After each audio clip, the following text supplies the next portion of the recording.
Terima kasih Anda masih bersama kami dalam Sapa Indonesia Pagi. Saudara, Timnas Indonesia berhasil lolos ke babak ketiga kualifikasi Piala Dunia 2026. Hasil ini setelah Indonesia berhasil menang atas Filipina 2-0 di Stadion GBK Jakarta.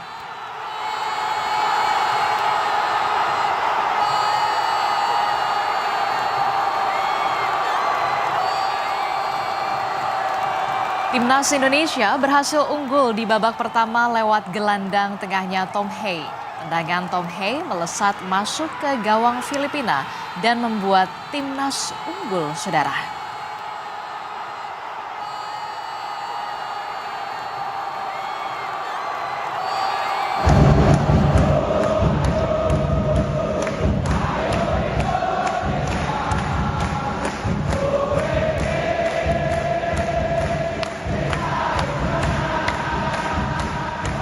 Dan pada babak kedua, saudara, Indonesia menambah gol lagi lewat bek Rizky Ridho. Lewat skema set piece, Ridho mampu mengkonversikan umpan Nathan menjadi gol, saudara.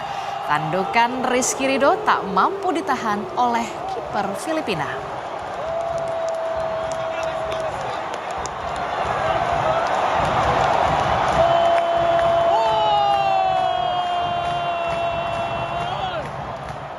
Saudara, Timnas Indonesia lolos putaran ketiga kualifikasi Piala Dunia 2026 zona Asia setelah menang 2-0 melawan Filipina di Stadion Gelora Bung Karno pada Selasa malam.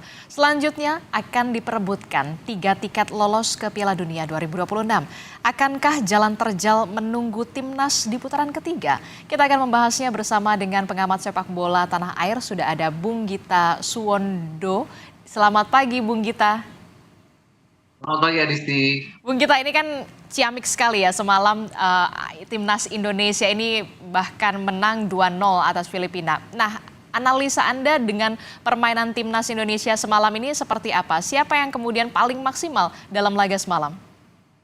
Kalau bicara paling maksimal Tom Hye, dia memecah kebuntuan setelah kita seperti tidak bisa menembus pertahanan Filipina yang memang bermain di belakang. Memang mereka niat bermain di belakang. Mereka sudah tersingkir, mereka berniat untuk hanya mengamankan hasil imbang mungkin. Kemudian penampilan dari penjaga gawang Kevin Rey Mendoza, penjaga gawang Persib ini sangat luar biasa di bawah Mister Filipina. Ada 3 penyelamatan sebelum Tom Hye kemudian menyelesaikan peluang pertamanya. Ini benar-benar ciri khas dari Tom Hye, tidak banyak bergerak, hanya memberi umpan, kemudian pada saat yang dibutuhkan dia tidak dengan kecepatannya bisa menciptakan gol. Oke, kalau kita lihat kan ya di awal-awal ini kiper Timnas Indonesia ini sempat gugup kalau kita lihat. Bagaimana analisa Anda? Satu blunder ya, saya juga heran kenapa Hernando Ari yang di Piala Asia juga tidak terlalu banyak blunder. Kemudian setelah blunder melawan Irak dia kembali melakukan blunder yang untung hanya hadiah corner bagi pemain Filipina. Mungkin ada ketegangan dari Hernando Ari ya karena ada sorotan selama ini terhadap kesalahannya dia. Kemudian bukan dia saja yang tegang, Marcelino juga tidak seperti Marcelino yang biasa ya. Marcelino yang biasa kan kalau dia punya peluang dia langsung melakukan shoot atau segala macam. Ini dia seperti ragu-ragu untuk bisa melakukan. Walaupun dari sisi kontribusi dia bagus, tapi yang kurang dari dia adalah kenapa dia tidak berani syuting atau karena selama ini ada sorotan karena dia terlalu egois dan sebagainya. Hal-hal seperti ini yang mungkin agak merugikan. Oke. Tapi ya kita menang, jadi ruginya hilang jadinya ya. Oke, kalau kita lihat semalam gitu kan banyak sekali peluang yang sebenarnya bisa langsung dilakukan oleh pemain Timnas. Tapi finishing touch-nya itu nampak kurang maksimal begitu. Apa yang kemudian dievaluasi dari laga semalam? Sebenarnya bukan pertandingan tadi malam aja ya. Waktu melawan Irak kan di babak pertama kita punya 3 peluang, 3-3-nya tidak jadi gol. Tapi kemudian Irak yang justru menciptakan peluang di babak kedua dan jadi gol. Ini intinya, kalau kita hanya berhadapan dengan Filipina, sekelas Filipina, kita tidak menyelesaikan peluang nggak apa-apa. Kita masih punya peluang dan Filipina tidak punya peluang yang bisa dituntaskan jadi gol. Tapi nanti di putaran ketiga kita akan berhadapan dengan raja-raja Asia. Bahkan yang ada di pot 3 dan 4 seperti Uzbekistan, seperti Bahrain, seperti Oman. Irak juga nanti itu juga punya kemampuan untuk menciptakan gol. Unggul 2-0 sampai menit 60 itu bukan jaminan kita akan menang. Artinya kalau kita punya 3 peluang, 3-3-nya harus jadi gol. 4 peluang harus 4-4-nya jadi gol. Yang kurang dari kita adalah striker nomor 9 ya. Mhm. Kita sama sekali tidak punya pemain yang punya kemampuan untuk goal poaching seperti halnya striker dari Iran. Kemudian kalau Ali Jassim masuk dari Irak itu dia bisa menciptakan gol. Muhammad Ali dari Irak juga bisa menciptakan gol. Itu baru Irak loh. Kalau Jepang kan juga punya, Korea juga punya hal seperti itu yang kita belum punya. Striker nomor 9 yang sangat mumpuni untuk mencetak gol. Oke, ini kalau kita lihat kan ya, dengan kemenangan lawan Filipina semalam, lalu bagaimana posisi timnas Indonesia di klasemen? Itu artinya bisa dipastikan aman begitu ya, Bung Gita? Ya, aman. Tadi malam kan juga setelah pertandingan ini jam 1 pagi tadi kan Irak juga berhadapan dengan Vietnam di pertandingan terakhir dari grup kita, grup F ini. Mhm. Dan Irak menang dengan 3-1. Jadi Irak jadi juara grup dengan 18 poin, kita dengan 10 poin urutan kedua dan lolos ke putaran ketiga. Nah, pekerjaan rumah adalah bagaimana kita berjuang untuk putaran ketiga gitu. Karena akan ada 6 negara yang langsung lolos nanti dari 3 grup yang tersedia. Oke, ketika nanti akan lolos begitu ya, lolos di putaran ketiga, siapa lawan-lawan berat yang kemudian harus diwaspadai oleh timnas Indonesia dan harus diantisipasi dengan maksimal tentu saja, Bung Gita? Ya, kalau pot 1 itu kan isinya akan ada Jepang, kemudian Iran dan Korea. Kemudian pot 2 isinya akan ada Qatar, Australia, Mhm. dan Saudi Arabia. Mhm. Ini saya pikir adalah 6 negara yang mungkin akan langsung lolos sebagai juara dan runner up grup nanti untuk langsung lolos ke Piala Dunia di tahun 2026. Intinya adalah kita harus bisa mengatasi negara-negara yang ada di pot 3 dan pot 4. Itu terdiri dari Bahrain, Oman, kemudian Uzbekistan, Irak sendiri, Jordan juga. Negara-negara inilah yang harus kita atasi untuk Mhm. kita punya kesempatan lolos ke putaran keempat Mhm. sebagai urutan ketiga atau keempat dari grup nanti, grup kita nanti. Oke. Yang harus diingat adalah kita ada di pot 6, kita ada di pot yang paling akhir, kita bersama dengan Korea Utara dan juga Kuwait yang tadi malam baru lolos, kita bahkan ada di bawahnya Kirgistan kalau urusan pot sendiri. Jadi jangan kita boleh saja euforia, tapi kemudian timnas Ya. juga tetap harus mengantisipasi nanti lawan-lawan berat selanjutnya begitu ya. Nah, jika dibandingkan dengan laga kualifikasi Olimpiade sebelumnya nih, Bung Gita, timnas U23 dengan timnas senior saat ini, apa yang kemudian sudah bagus diterapkan oleh pelatih Shin Taeyong dan apa yang belum? Untuk susunan pemain mungkin? Tengah kita bagus ya. Tengah artinya kita hampir tidak kalah kelas dengan negara-negara yang sudah mapan di Asia. Artinya kita bisa mengimbangi mereka di tengah. Tapi di depan kita sering luput untuk menciptakan peluang. Kemudian jarang sekali ya kita benar-benar keteteran. Kita keteteran di Piala Asia Under 23 itu pada saat berhadapan dengan Uzbekistan di mana kita kalah 2-0 dan kita juga kalah dalam permainan. Bahkan pada saat kita kalah dari Irak 2-1 di perebutan tempat ketiga, kita tidak kalah dari permainan. Lawan Qatar kita kalah pun kita tidak kalah dari permainan. Di Piala Asia bahkan bisa dibilang kalah kita melawan Australia pun dari sebelum kita di akhir babak kedua. Jadi saya pikir intinya adalah bagaimana. Bung Gita? Bung Gita?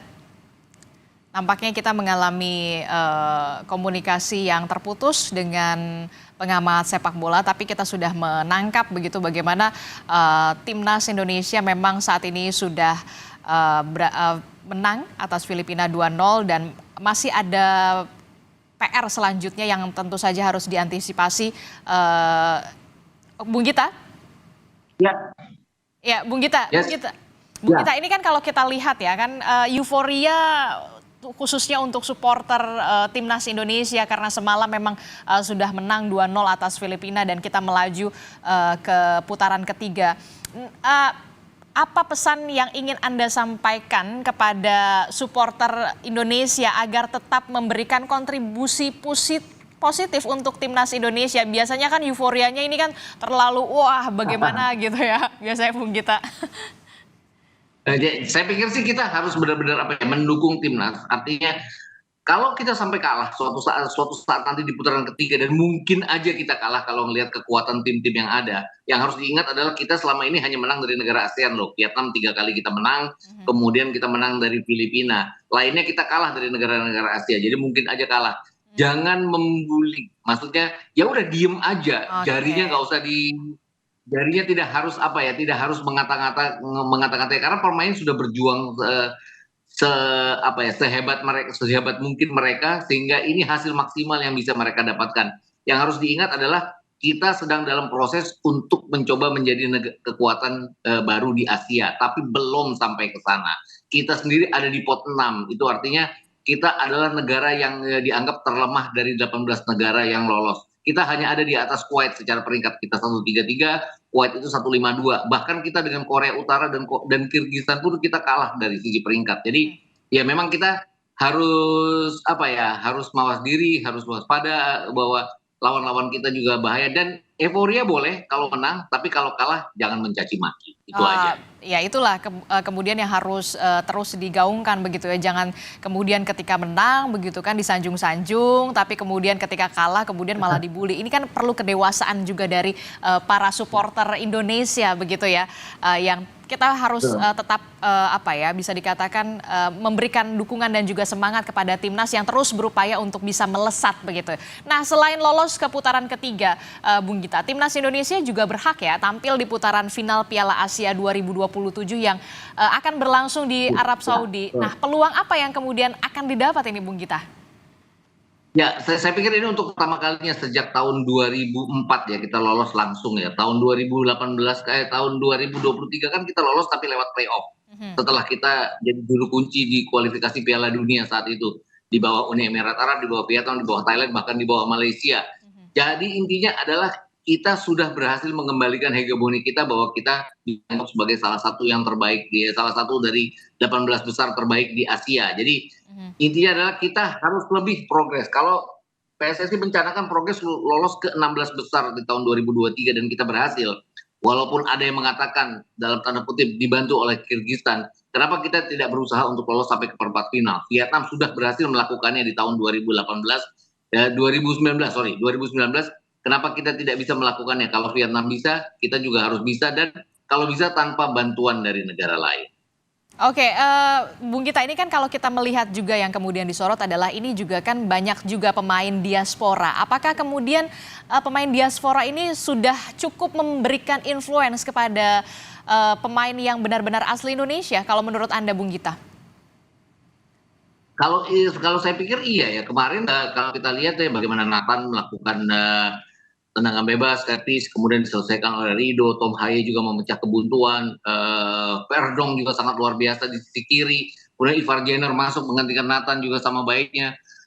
Orat Bangun bahkan punya peluang yang diselamatkan oleh Kevin Ray. Sejauh itu di dalam lapangan mereka memberikan kontribusi, memberikan pengaruh bagi tim kita. Di luar lapangan pun juga ya banyak. Saya pikir juga dari sisi kita kan satu hal yang dikatakan oleh STY sendiri, bahwa pemain kita tidak cerewet. Pemain kita ragu untuk memberikan masukan bagi rekan-rekannya. Biasalah bahasanya orang Indonesia kan, orang timur itu adatnya adalah sungkan untuk menegur segala.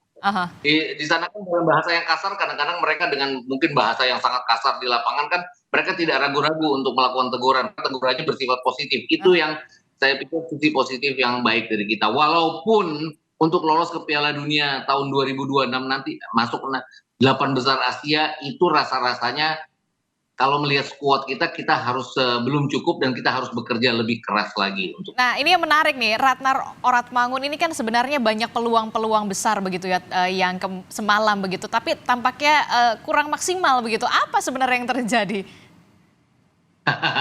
Sebenarnya alasannya utamanya adalah satu adalah penjaga gawang Filipina Kevin Ray Mendoza ini bermain luar biasa sekali. Nggak heran kalau dia juga bisa bawa Persib jadi juara Liga 1 ya. Kemudian yang satu lagi adalah saya pikir ada satu peluang di mana saya harus menyalahkan lapangan nih kalau gini ya.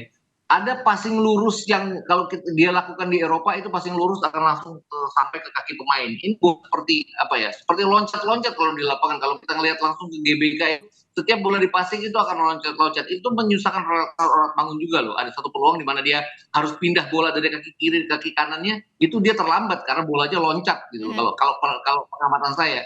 Jadi yang harus diperhatikan juga adalah bagaimana lapangan itu juga harus diperbaiki. Yang harus diingat adalah kemenangan besar kita selama pemain diaspora ini sudah bergabung adalah kemenangan 3-0 di Hanoi melawan Vietnam. Itu lapangan yang paling bagus yang pernah dialami oleh para pemain diaspora ini. Mereka biasa main di Eropa dengan lapangan bagus, agak repot mereka bermain di lapangan GBK yang rumputnya seperti kemarin itu. Oke, euforia tidak apa-apa, tapi jangan terlalu panjang karena tetap harus mawas diri dan kemudian harus fokus, nanti akan ada tantangan-tantangan ke depannya, ada lawan-lawan berat yang kemudian menanti di sana. Terima kasih pengamat sepak bola tanah air Gita Suwondo telah bergabung bersama kami. Selamat pagi Bung Gita.